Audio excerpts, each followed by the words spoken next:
बहुत से ऐसे कदम उठाए हैं DIPP ने और सरकार ने ताकि निवेश को, रोजगार को बढ़ावा मिले। आइए देखते हैं हमारी इस खास रिपोर्ट में कि किस तरह से देश की अर्थव्यवस्था को मजबूती देने की कोशिश कर रही है सरकार, ताकि ईज ऑफ डूइंग बिजनेस को काफी मजबूती मिले।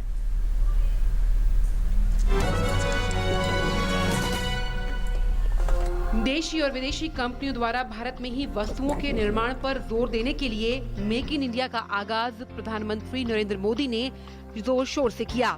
मकसद साफ था, देश में कारोबारी माहौल को बढ़ावा देना, इस रास्ते को सुगम बनाना।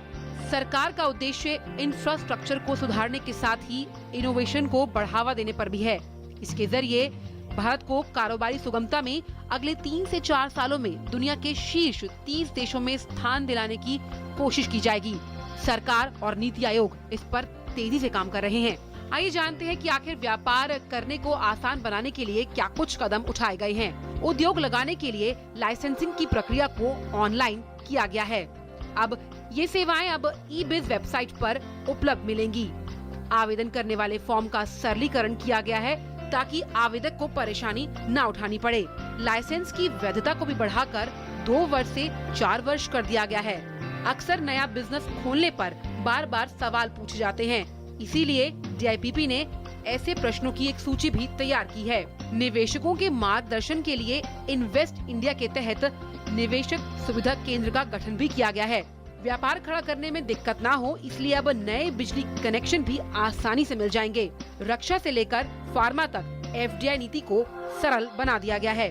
सरकार के इन कदमों के कारण इनोवेशन के लिए माहौल बेहतर होना शुरू हुआ है।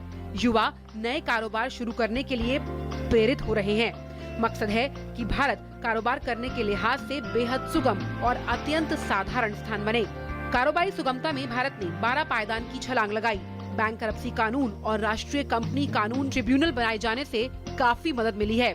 विश्व बैंक की ease of doing business report 2016 के मुताबिक भारत कारोबार सुगमता के लिहाज से 189 में 130वें स्थान पर है। सरकार का लक्ष्य इंफ्रास्ट्रक्चर सेक्टर के विस्तार और कनेक्टिविटी बढ़ाने पर है। Bureau report, DD news.